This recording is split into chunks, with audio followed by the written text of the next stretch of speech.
most people, when they're younger, what do you want to be? I want to be a fireman, policeman, whatever it is. If you ask the teacher, what do I want to be? I'd be like, I'm going to Ibiza.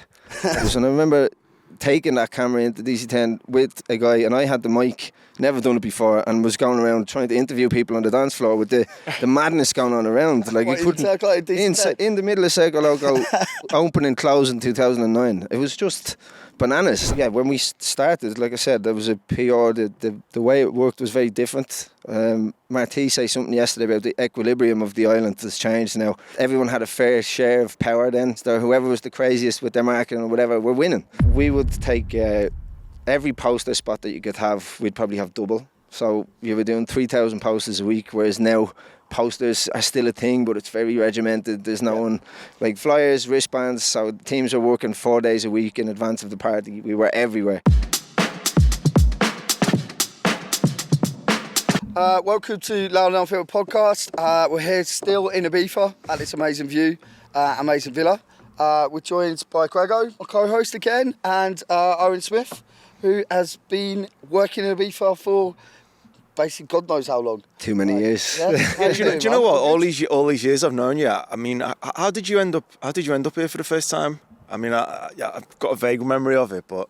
So do I. On holidays. So I came on holiday in 2007 and fell in love with the place. Came back to Dublin, gave work the old notice, and then started building the way to come back in the May the following year. And what was your plan? We started. So I was working at Coca-Cola in Dublin at the time, running events and doing loads of different bits just related to music. And had that job, and I was like, I can't do it. Like, I need to escape. But most people, when they're younger, what do you want to be? I want to be a fireman, policeman, whatever it is. If you ask the teacher, what do I want to be? I'd be like, I'm going to Ibiza. That's it. For some reason, that was always in my mind. Whether that was the media in the 90s or reading Mix Mag or whatever. So this is when you were younger as well. Obviously it was just. But were you into the music then, mad early on? Yeah, dance music mad. And then 2008, arrived over in May. Start rolling through the island, and then met Dave Browning at one of the Carl Cox interviews in San Antonio, and then off we went. But before that, I was doing stuff in that with dance tripping for a couple of years over here. Oh, the TV, the streaming thing, dance TV or whatever. So I was doing that for a few years, and here we are still. 18 seasons deep. Yeah, were you doing events in Dublin before? Yeah. So I'd started Dublin, we were doing events, so I had set up this thing with a pal of mine called Paul Courtney and Alan Hussey, and we started an event called Get Music. And Get Music was just, we were bringing over some acts into small clubs in Dublin.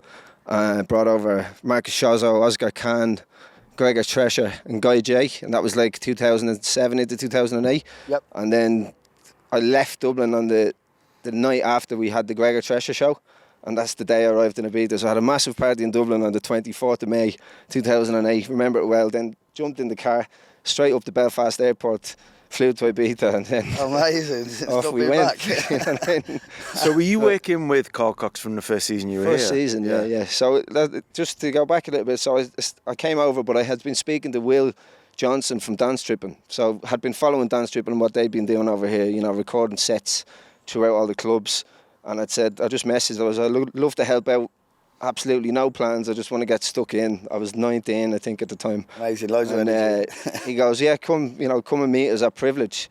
So I went to Privilege, stuck a camera in my hand and goes, yeah, you're there, and just sent me into the booth, and I think it was Mandy playing, Mandy or Audiofly, one or the other, and that was it, like in this massive club, and fucking there's me with the camera like, well, there's a few videos out there, isn't there? There's a few videos. Where you're the star, you're right in the middle of the booth. I think there's one, there's an absolutely brilliant one at Circle Loco where I think it's our PR are doing a Yeah, we did the whole day. You're basically right in the middle of the booth, getting in the way the whole time. In a little vest, pasty Irish lads, and shaking away. Most of my footage probably couldn't be used because it's so difficult in the club with a camera. Yeah, it wasn't live. These were BBC cameras. But you know what? 2008. Yeah. When I've watched that before, when I've watched that before, honestly, it as a mate of yours, it's more entertaining watching that than the footage. But like, it still reminds me when we've talked about this last couple of days that at the start, you're almost willing to do anything, aren't you? Yeah, just want to get stuck in, and you go for it. Yeah. So like whether it's doing that or whatever, you get on with it and do it. That was me when I came here. I was like, right, there's an opportunity, so I'll take every opportunity I can to try and network, jump in. You're young. You go for it, and then when you're young, you're just out and about all the time meeting people, out every single night of the week. And at that start, it was just using a camera, but that camera then led to meetings, to networks, to then finding out what was going on. Then I found out the Carl Cox interviews were going on. Went down, did that, met Dave, started as a PR like many people do. Realised I can't be a PR with this skin in the sun in the middle of Ibiza. So then start working a little bit more in the office, which led to the management. But the early dance tripping days were brilliant. Some of the most iconic moments, Amnesia closing, DC10 reopening. There's one with Richie and Marco. That's the one. Was that you filming that? I was filming in the corner, having a lovely time. That was like Amnesia closing when they used to do matinee. The shakes. You'll see, my clips will probably be the dance floor clips, but the problem was you'd have the camera. It's huge. People weren't used to having that on the dance floor because dance tripping was one of the first ones to do it. Really. Well, we've also talked about this before. And it is interesting, I think, to think about it in terms of then when you took a camera on a dance floor, people used to they just stand and go jump, but they jump about. They love being on camera. It was like it was part of the party almost. Yeah. Obviously now, if someone went round with a camera, you'd probably get on the face because no one else was taking it. No one was taking a video, so it was quite unique. It was novelty, wasn't it? Yeah. And I remember DC10 didn't have camera crews in the club, and this was at the same stage that U-Groove. If you remember, Pedro Villa was doing that. Yeah, Pete Madigan. And Pete, Pedro and Pete. So they were doing the interviews, and I remember taking that camera into DC10 with a guy, and I had the mic, never done it before, and was going around trying to interview people on the dance floor with the madness going on around. You couldn't in the middle of Circle Loco, opening closing 2009. It was just bananas, and that's when everyone would have.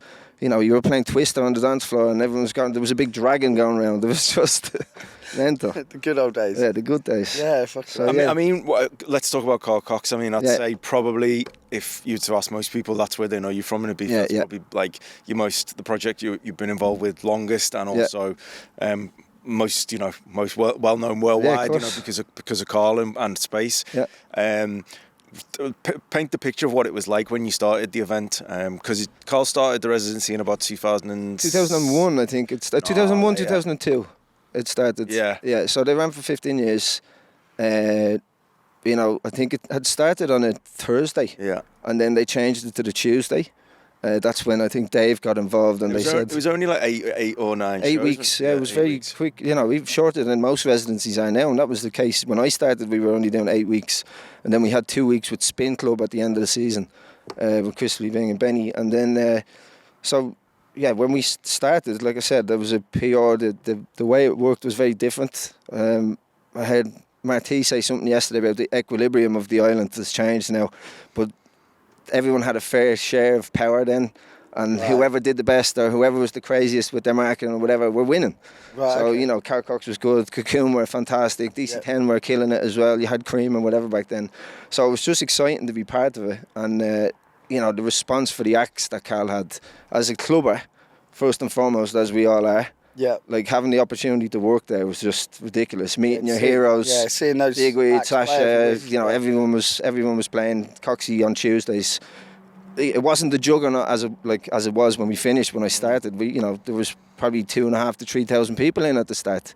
At the end of it, those doors it was getting sold out every week. It was crazy, and just watching that grow was fantastic. So let's talk about it, because I mean, again, you're probably one of the people I know as well on the island that when it comes to promotion of events, on the ground, making stuff happen, not just for Carl Cox, for all sorts of stuff, branding and all the rest of it. That you really keep at the forefront of that and always have. But back then, it was old school tactics. It was old school, yeah. What were those tactics? So it was, we would take every poster spot that you could have, we'd probably have double. So you were doing 3,000 posters a week, whereas now posters are still a thing, but it's very regimented. There's no one, like, people used to go fly poster, and Dave would probably have a pasting board even well before I came, go out in the middle of the night and try and do it, like, so. That's a good He did proper old school, you know, flyers, wristbands, so teams were working 4 days a week in advance of the party. We were everywhere.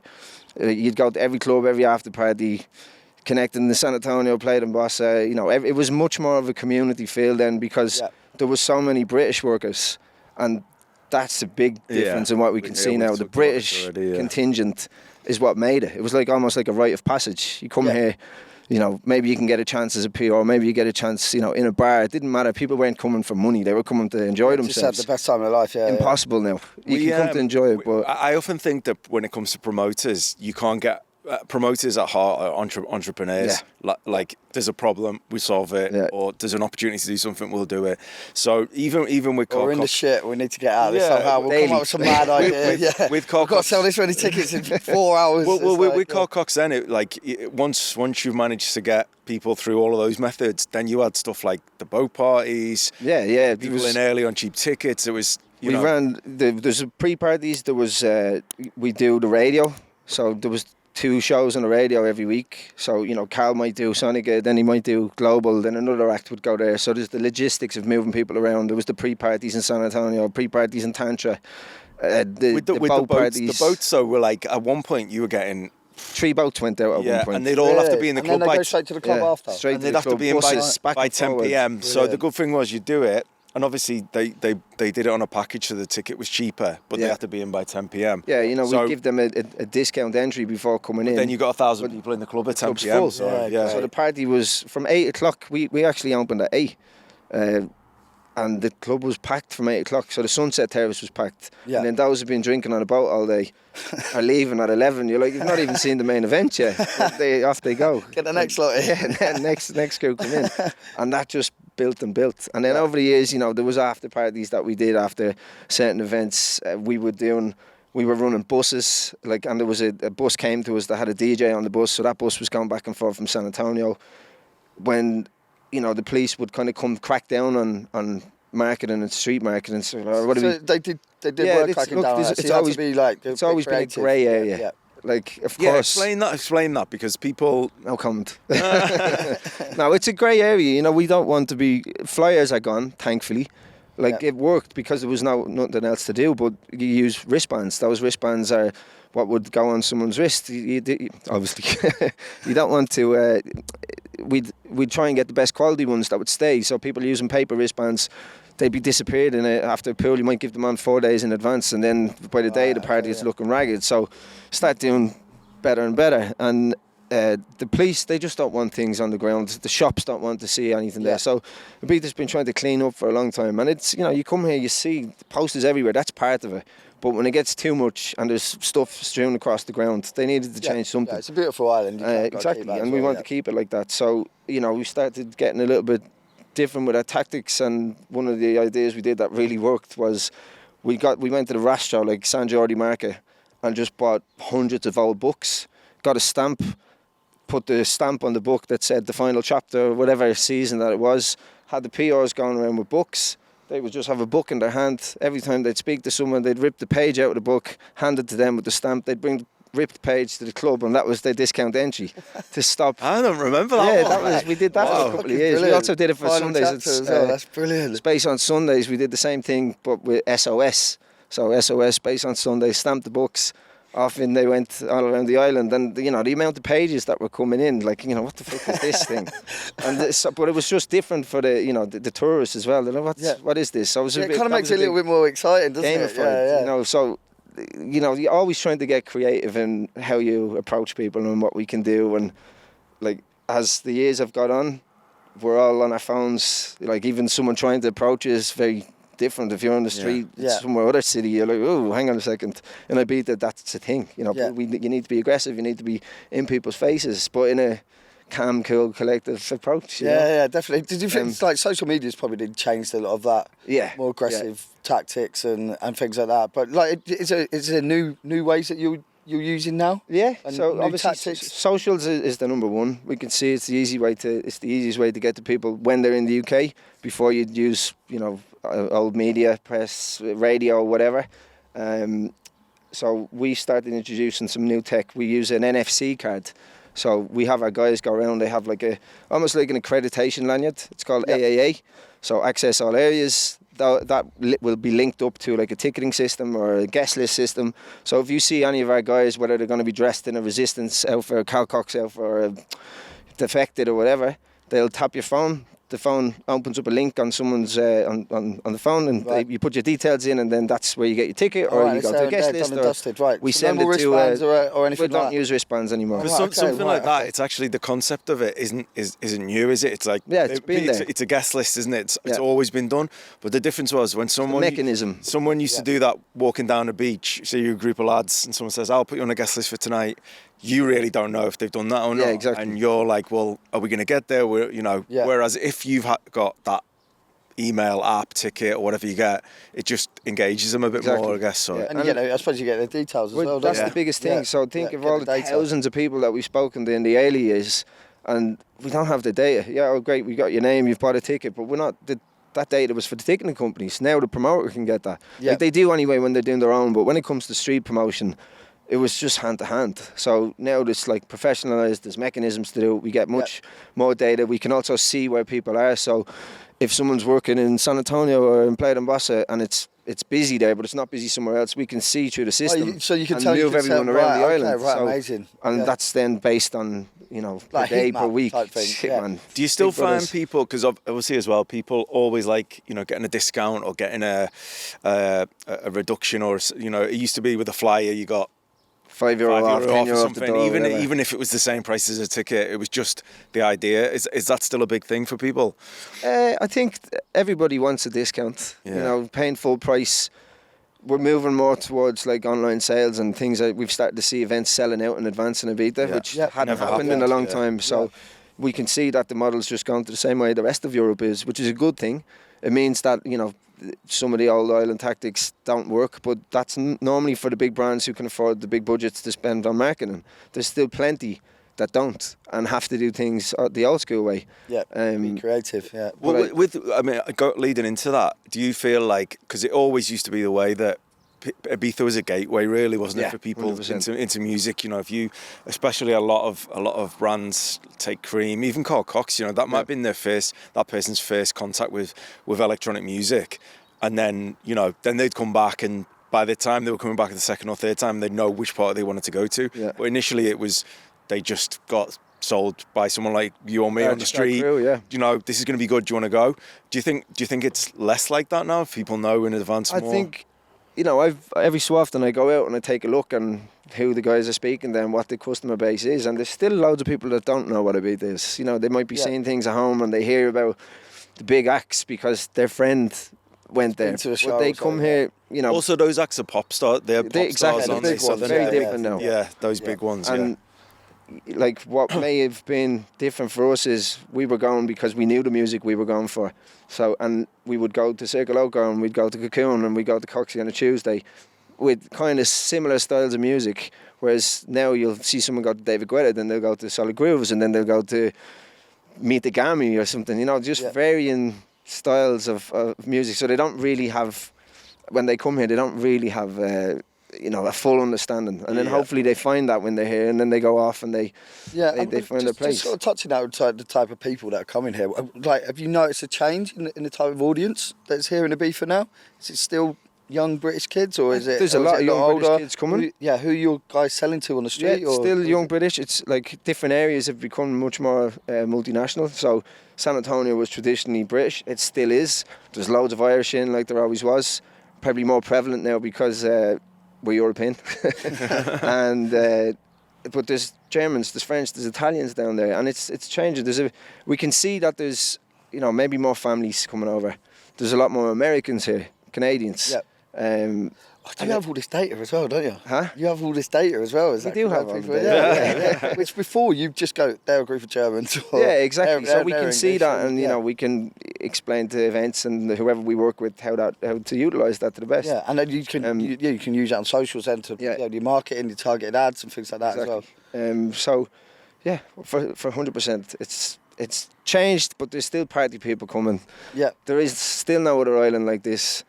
There's lots of places that say that. It's always been happening for years. I just want to go back to we kind of touched on it a bit, but you said by the end of Carl's residency at Space, it was like a juggernaut, and obviously that was linked into the closing of like Space closing and people knowing it was closing, but the synchronicity there of those two brands, and obviously Carl being such a legend at Space, and those Tuesdays were just in that last year, they were just incredible. Yeah. Like, and I mean, can you try and describe like what it was like? If you don't do it, I will. Well, we've been on the floor many times. Grego crying his eyes out like 5 weeks beforehand. No, it was incredible, man. Just, watching it grow from when I arrived as a 19-year-old pasty Irish boy to then finishing in 2016, seeing what had been built and how much emotion there was. And I always say I never even lived the glory days there. The glory days were well before we would have arrived on the island. You got to see them. Yeah, I think Grego was still there. You were still Grego there. was just about here. But for what I wanted to experience and see it grow and see how many people had connected through that. Like Tuesdays was a hangout, and it was for years. So everyone around the island would come. All the brands and the Corollas crew would come in, and anyone was there. Yeah. And the back door was fantastic, and I'm sure it still is now. But for Tuesdays was ridiculous, and all the teams had been the same from when we started. So there was a lot of people that I would have started with still in the club. Davey Boy was at the helm. It was just ridiculous. Yeah, I mean, I think it was like obviously Carl and Space was a match made in heaven, wasn't it? And again, for me personally, one of the first artists I saw at Space on that terrace, and what was open air, and the difference was it was all fun and hands in the air, and then Carl would come and play like 6 hours of techno, and everyone would just keep on dancing. And this is at 2 p.m. But that last season, I think obviously that it was a for me, working at DC10 on Monday. Tuesday was always my night off, so I was always there. Always there. I think in that last season, I think on the second week I didn't go, and I was like, I'm not missing another one of these, because there's only what 10 left, and every week it was a bit like I don't know, when a football ground's going to change or something, and you've got 3 more matches. You don't want to miss out on it, and as it got towards the end, especially the very last event. It was like, the only way to describe it is like a football match when a goal scored. Every time a track came in, people would roar. The magic in that room, man. The magic in that room. It was like every time the bass kicked in, people would literally cheer or jump up and down every time.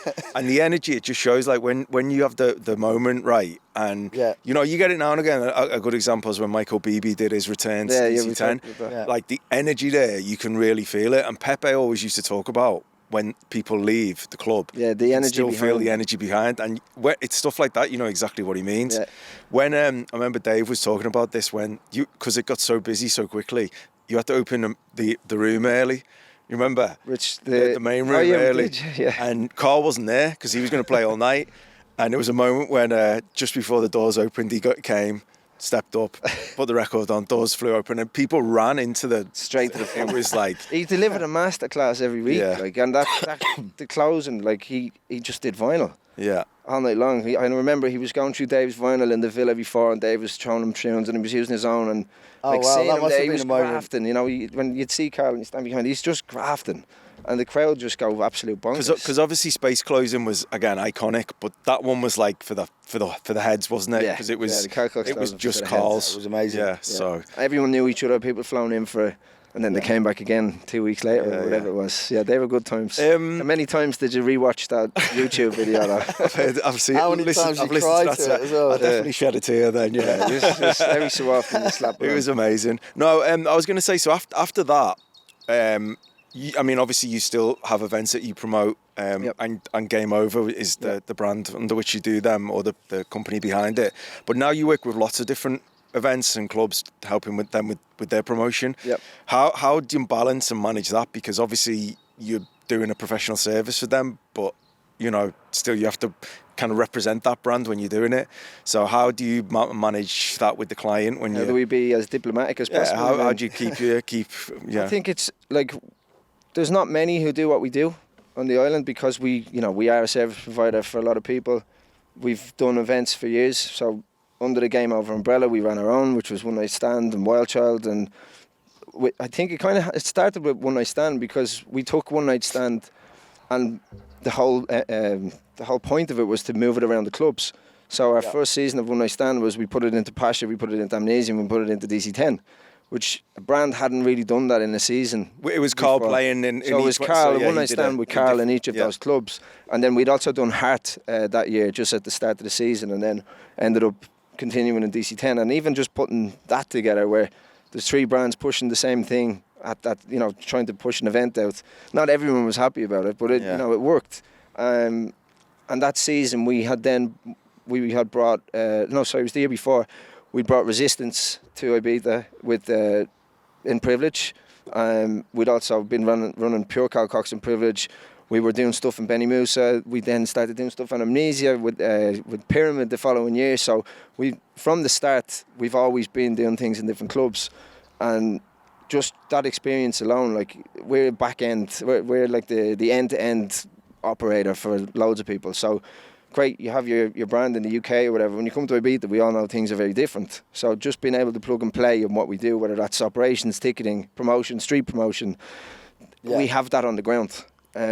Which you've been part of many times. So. I mean, I think you told me this before. If someone came to you and they said, we want to do an event in Swaziland, you'd say yes, wouldn't you? And then work, work out later. I think. No, but it was a lot of that. That's the best mentality to have, really, isn't it? That's definitely a Mr. Jukes. No, but we all have the experience. We've been here long enough. We know what works and what doesn't. I can't say that I know what works in London or what works in any other city, but we know what works here, and the intricate details behind it, that thing can give you the edge, and that's why we work with people, work with other brands, and exciting brands. We've learned a lot in the years this came over, and how all the different club operators work. Some are better than others. They all have their own viewpoint on how Ibiza works, but everyone's been quite easy to deal with, really. It seems like everything's kind of professionalised a lot more than what it used to be. There's been horror stories more online, I suppose, and there's still loads of fun. Yeah, which is the fun part, not everything goes to plan, but that's the what do we do? And again, like you said, the entrepreneurial doer in everybody just makes it work and get it over the line, Yeah, definitely. What nights do you think, sort of bring it back to this year? What kind of nights do you think are going to do well this season? Well, it's a lot of competition out there. A lot of competition, yeah. Obviously the nights that we're working on. Yeah, of course. I think just, the addition to another major player in the market is going to change things up. It's on everyone's lips. Absolute operators of the highest level. Does that change the game? Definitely. But does it allow us look at new brands coming in as well, and those who don't have the huge budgets, but whatever they are doing, that if it's hitting a mark, hats off to them. And I think Amnesia is definitely one to look at this year. Eden have some amazing stuff going on. Pacha, the change of Defected going there. Sonny Fidel going in. There's something for everybody, and I think there's definitely enough. What's the word? I lost my train of thought there. Enough people. Enough audience. Enough audience to go around. There's enough people to go around this year. Yeah. Definitely enough people to go around. Yeah. And look, it's everyone's job to just do the best that they can. I think it's the most excited I've been about a season for a long time, just because you kind of don't know what might happen or what nights, and then you're going to see different marketing tactics. I love seeing all that. Yeah. That kind of excites me, seeing how brands and stuff do stuff. Actually, I mean, it's the same for you, isn't it? You have to deal with all the clubs in the market and balance the relationships a bit. Yeah, definitely. As well. Yeah. Of course, I like our social media and Instagram and stuff like that. So, everyone has the same mission at the end of the day. Yeah. Sell tickets, bums on seats, and people walk out there with nothing in their pockets, having a lovely time. That's it. You know what I mean? If you walk out of a club with nothing in your pocket and you've had an absolutely epic time, well, then it's a night well spent. That's the mission. I love that, how you put that. That's fucking brilliant. We did actually originally want to have Dave Brown in, who was obviously your partner in Game Over. I mean, Dave's has old school warrior, isn't he? And, absolute warrior. You know, absolute legend, man. Absolute legend. I just wanted to talk a little bit about him because, like, when did you, like, when you started working with him, was it clear straight away that you were going to, like, become partners, or did he just take a shine to you, or how? Well, we only started working together in Carl Cox in Space, so Dave was my boss, the whole way through. Dave was like the island operator, event manager for the party. He was working with Safe House, so he was the island representation of Safe House. So that's who I worked for as well as Space. And he was my mentor all throughout those years. And his vision on how you promote events and just always get that edge over everybody is what gave us our knowledge. And then in the last year of Carl finishing, when we realised, what's going to happen next? What do we want to do? Or will we go off and do different things? And we were chatting and going, well, let's continue. And we had no name for the business of what we were going to do. So remember Oscar, the security guy? Yeah. So Oscar had got... it wasn't Oscar. It was... Yeah, I know what you mean. I'm forgetting his name. The Green Room. The Green Room. Yeah. Sorry, I forgot his name. But he had Game Over just tattooed on his hands, and he went to give me a dig. And I grabbed his hands. I was like, Game Over. That's the name. Like, it's finishing. What are we going to do? Question mark. Brilliant. And we sat down and he was like, no, we'll do this together. So that's when we set up Game Over. First event was the day after Carl Cox closing. That was the Benny Musa after party, if you remember. Yeah, I was if you know, you know. And that was the ignition to what we're doing today. And Dave's been a legend. He has you think you know it all, and then he'll say something and you go, the older generation still have it. He's almost not cliche, but like he couldn't be more Ibiza promoter than Dave. Oh, he's the original. The catchphrases. He's fantastic. Yeah. So Dave will be back this year, working across different bits that we have going on. I don't know whether many people know about his record collection. So he spends the winter pumping his records. He was the #1 record seller on Discogs in Spain for a while. Like Dave's 40,000 records. Was a Northern Soul collector. Where's he keep all them? And it's in his house. He brought them all to Ibiza a couple of years ago. Just pumping records. Like he tells the stories of he used to go and break. Or he got him and I think it was CJ McIntosh or someone else. They'd go to the States and they'd go and take a run through, from Atlanta to Georgia to New York, LA, wherever, and he'd just go into warehouses, finding the yellow pages, flicking it through, ripping it out of the phone book and going, right, we'll go down here. They'll go down. There might be 30,000 records in there. There might be 10,000 of one old gospel record. Take that, bring it home, break that record in his shop. I think it was The Time Is Right in London. So like having him, he can do a podcast for days on the stories that he has. But like musically, that's mad. Understands it. He loves the underground. This is a lifestyle. I think as well, one thing I learned from Dave was it's like, and there are other promoters similar, Mo Chowdhury and other one were like this. The promoters from that era cut from a cloth where it sometimes felt like it was unprofessional or they were winging it, but the attention to detail, unbelievable. It was like nothing went without being thought of. Yeah. If Dave would be the first person to stop someone in the street and PR them 100%. Or give them a flyer or talk to them about the party.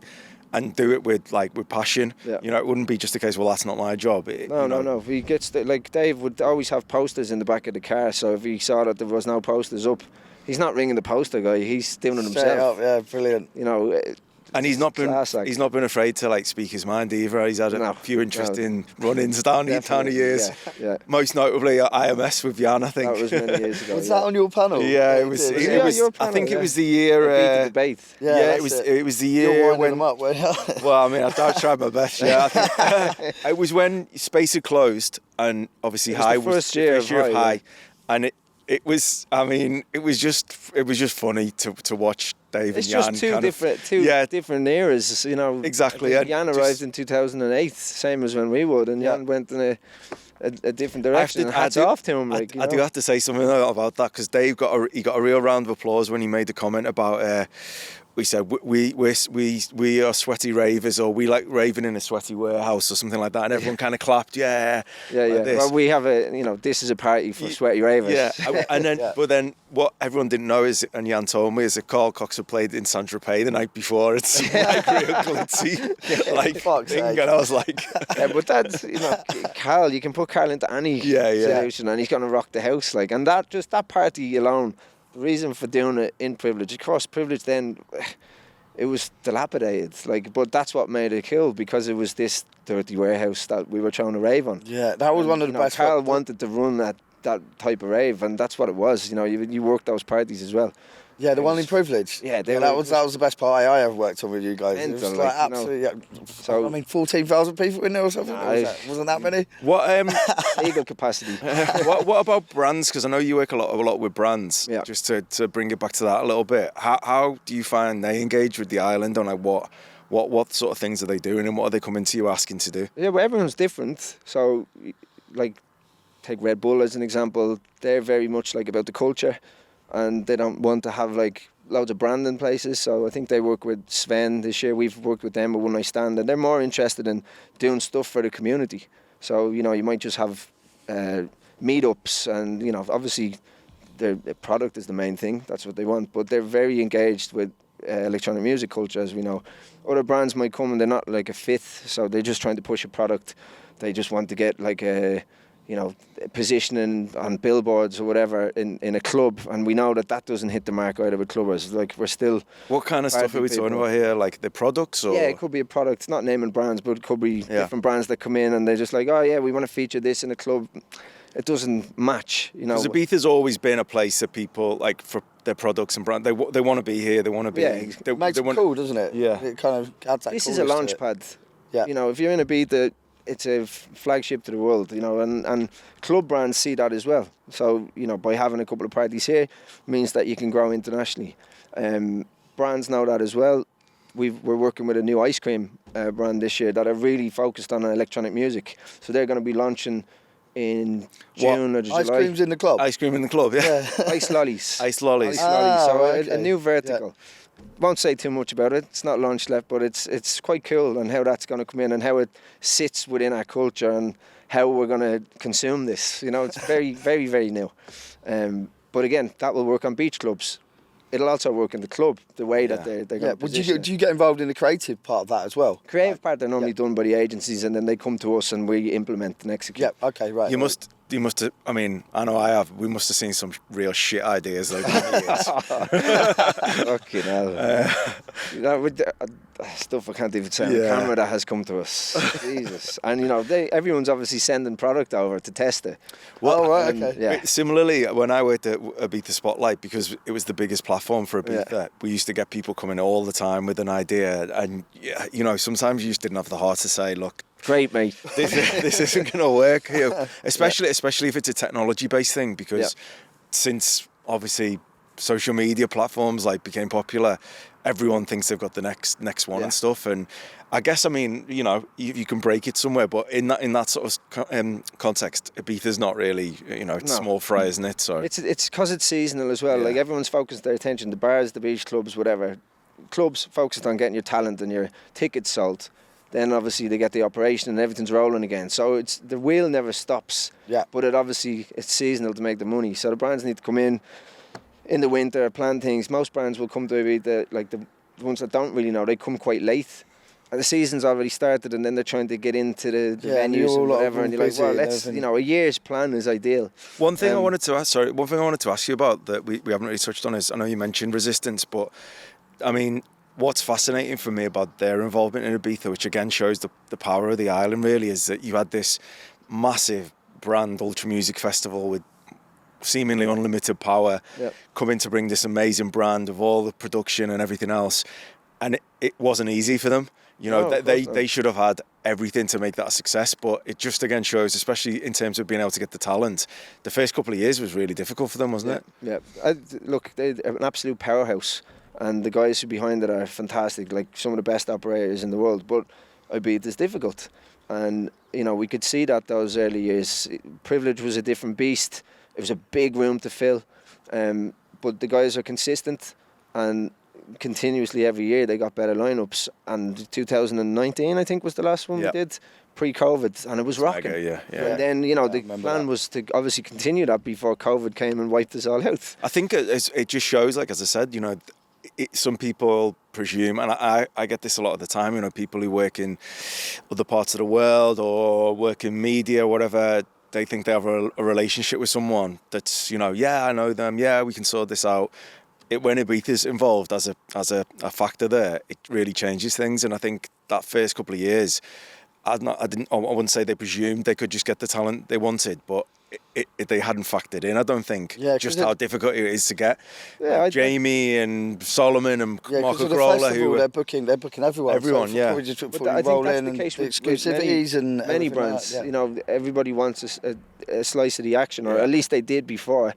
And it was brands really wanting a slice of the action, but the promoters kind of taken a step back, and it's the artists that have come the main bit. So, and I think that's you haven't seen Awakenings come here. Awakenings have everybody. Why have they not come here? Because they know their market, I suppose. They could easily come and I'm sure smash it, but everywhere has their place, and Ibiza's just a totally different breathing organism. Yeah. So Resistance moved to Amnesia this year. Yeah. Big move for them. Yeah, I think it just fits. Yeah, that's what I was about to say. Two brands fit well. Amnesia team amazing, Resistance team fantastic. Artbat and Adam headlining it. They got some good acts in. Richie Haunton, Vintage Culture, a few other ones. So that would be an interesting one. Taking over Paradise's hotspot, going head to head with many people on a Wednesday. Yeah, that's it. There's so much going on every single night. This year is amazing. Yeah, it's going to be. Yeah, I'm so excited about it. Clubber coming to see everybody. It's like, wow, you've such a pick. That's another thing people always talk about. Which night of the week is the busiest, the easiest. They're all. I mean, every night's difficult. And I guess now people used to come for a week's holiday. Now I guess people just come for a weekend. I'm hearing people just come for one day sleeping on the beach. Well, I've seen it last year. There's so many people hitchhiking around now, which is a good thing. They don't give a shit. Yeah, hitchhike. And what are you doing? Oh, we just came for 2 days. Did you get a hotel? No, just went to DC10 and now we're going to Pacha, whatever. It's just mental. But yeah, the island's a mad place. There's loads of people there's loads of stuff for everybody to do. Yeah. Like, we've all changed. We were absolute party monsters back in the day. I'm still are slightly, but you calm down a bit. And, you come to the island for different reasons as well, and different places to chill. And that's also the younger generation. I see people not drinking as much. Like, a lot of people not drinking as much as our generation did. So is that a good thing or a bad thing? Not for the clubs, I suppose. I suppose the culture's kind of changed in that as well. But like, I just want to talk about Ibiza just quick. It's like, what do you do when you're not fucking promoting events, and like, do you get to enjoy the island as well? Like, constantly working. No, we obviously having a business, you're always on. What do we do on the island? Like, I spend my time between here and Dublin. Yeah. So I'm in Dublin, just a little bit over half the year, and then come here for the season when I used to stay a little bit longer. So having that balance, I just needed that balance as I'm getting a little bit older. Yeah. But the winter here is absolutely fantastic. Just being able to chill, go to the beach when the sun's not pumping, and I can actually sit there swimming, running. We're not burning off in there. We'll be right in the sun. I'll be red in 10 minutes. You know what I mean? No, but it's hanging out with such a close group of friends. Me and this man see each other quite a lot in the winter, and just catching up, because the summer. Yeah, you're just on. It's constant. Like, for me, it feels like season started yesterday. That's it. We're all on full steam ahead now until the end of October, and we're like ships in the night everywhere we go. You see someone in the dance floor on the dance floor. It's. Well, I mean, we've often said if we didn't work on events together, in the summer we wouldn't see each other. Yeah, luckily we do when we see each other. No, but that's why we do as well. You work with your mates, so you get to see each other. But that's the best thing. I think we're kind of running out of time a little bit. But I wanted to ask you something we didn't go into before. Is and again, it's just a specific point about promoting events, old school events, which again, I don't think many people might know about how they work, but it was, the lifeblood of making events work. And it was something Dave especially I kept a handle on, like the invites. The invites. Can you just explain when you say I've got invites, what they are, what they use for, how, well, an invite, I can't say what Dave used to say. Yeah. No, but an invite is essentially it's a bargaining tool on how we get different promotional spots around. So across the island, we put banners up, you put posters up, and as a gesture to those venues or places or bars or restaurants, you would give them free invitations to do as they please. Which means they can sell it as a ticket. If they want to sell it, that's up to them. But the difference is, it means they get, so say they sold that for €50, they get all the 50, rather than selling a ticket where they only get €5 commission. Yeah. So that's why the bars loved. Ticket sellers loved it. Yeah. Part of the game, like that's all those little bits. Feeding the greed, I think you used to call it. Was it only you guys that did that? No, all parties did it, but often they were like. You had to be in before a certain time or after a certain time, or there was some kind of restriction with them. Well, back in the day, you wouldn't even use them. It would be a little note from like a bar manager to go, yeah, look, please let my mate in. Miguel sends 2 people, they come to the door with a little piece of paper. But that's how Space worked. Yeah, and most of the other clubs worked as well. But it's interesting with those invites because they were an example, and I mean they kind of have been phased out a little bit, I guess. It Definitely was not. But it's like in terms of feeding the greed, it was like you needed that guy. You wanted to give him a couple of invites so that he'd then push your party. Yeah. And then people would be talking about your event. Yeah. Also, you wanted him to sell them and make money, even if they weren't meant to be sold. Yeah, because you wanted that it's part momentum part of the ecosystem. But what happens is everybody then wanted more banners, and then that was also part of the reason why Ibiza then got a load more LED screens, which are starting to be removed because it got a little bit Vegas in certain places, and you're like, hang on a second, everybody I want more tickets, I want more screens, and everybody's trying to do the same. So you have to play the game. As smart as the promoters are, the ticket sellers are normally one step ahead as well. The street has been fantastic. The street, It's one of the only places maybe in the world that's like that. Because you don't go to London and walk down the street and people are trying to sell you tickets for fabric. It's like, and some of those old faces, they're starting to disappear now. You'd have guys at Mambo, guys at Tantra, guys all along that street, and there was the same faces for many years. And recent years, it started to change. There's still a lot of the old school faces, but they were the characters of the island as well. That would be at every party. You go to Cocoon, they're going to be there. Full crew, like. When I first came here, I was like, I often was like, how what do you do then? I sell tickets here. Why have you got such a nice car? I'm like, wow, how have you got you only work for 3 hours a day? It's because they were selling so many tickets. There was no online. Selling so many tickets, and for all the clubs. And think about online, like at Coxie, we used to sell, maybe there'd be 50 to 100 tickets sold. That was good. Like online tickets. Spotlight were obviously the biggest, but for anyone else that was selling, there wasn't that many. And then all of the tickets come from people paying on the door or buying tickets from the street sellers or wristbands and tickets. How did you manage to keep up with the numbers when there was no like online? It was just all hand to hand. I can explain this one. So basically, one thing I've done plenty of in Ibiza is at the end of the night you do. We've done this together. The count. And it was really? Wow! Literally, you'd have a sheet where you'd have all your tickets, your agency tickets. So people in travel agents or your rep from 1830 could also sell you a ticket. Yeah. You'd have to count them up separately. You'd have your internet one. Some tickets to be this much, some tickets to be that much, and you'd go through it and work it all out. I mean, this is after a few drinks, at the end of the night. I remember doing my favourite one doing it, which was the pure Carl Cox show. Oh my God! Twice, the 2 weeks in a row, we're sitting there going around each bar just to make sure everything's rolling. And the club's finished at 7. We're still there at 9:30, counting everything. And we found that money on the floor. Oh yes. But no, it was chaos. I mean, now you press a button and it's all sorted, I guess. Sorry, last question. Do you kind of miss those days? Those days are what it was all about. You know what I mean? And I would love. You formed a lot of friendships and that's where all my friendships. That's where it all happened. Yeah. And it was just fantastic. Things were a little bit scrappy, but they worked because there was detail put in. Yeah. Obviously, things are professionalised. They've had to in the past couple of years, and everyone's gone with that. But dance music wasn't the big industry that it was. Ibiza was just like, wow, the clubs are the industry, and everything behind that is fantastic. And look where we are now. Yesterday, MS saying it's worth 12-point-something billion.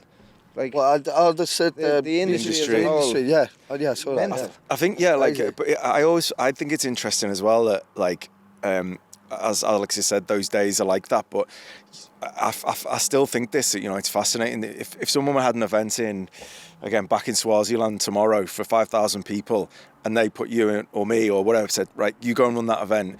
It'll take you a few minutes to work out what's going on, but then you could just do it. You know what to do. Because we take the infrastructure that we have here, or the way we do it here, and try and implement it. Yeah. You know, places that are like upcoming, Zanzibar, you see, that's starting to move. I'm sure that's done on a little bit of the old school way that Ibiza was. So fantastic for anyone that's involved in that. Yeah. Well, I mean, in Albania, obviously, with Unum, it's like, the first I can't year, even imagine what it's like. I got to tell this story. So the first year, we put a security guard in the backstage, said, don't let anyone pass without this wristband. Okay. No bother. Someone comes up, walks straight past, go back, tell him again. Obviously, someone's saying it to him in Albanian. Don't let him go past. Okay.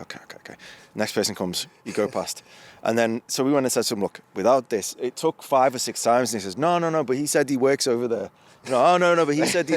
I'm like, no. And it was because they just never used that system before and they didn't know it. It was... Absolutely. Whereas here, we're used to it. You walk in, there's sound systems, security know what they're doing, and bar staff who know what they're doing. In some of these places, they're so... It's new, yeah. It's new. They don't know what, you know... This is second nature to most people who've been in it. And... long may it continue. Long may it continue. Yeah, definitely. All right, amazing. I think that's a perfect place to kind of finish there. Thanks very much for coming on, mate. Cool, lads. It's really great to catch up and love fucking reminiscing about a few of those rave days and Here's stories. the future. Yeah. Cool, lads. Cheers, man. Thank you. Mate.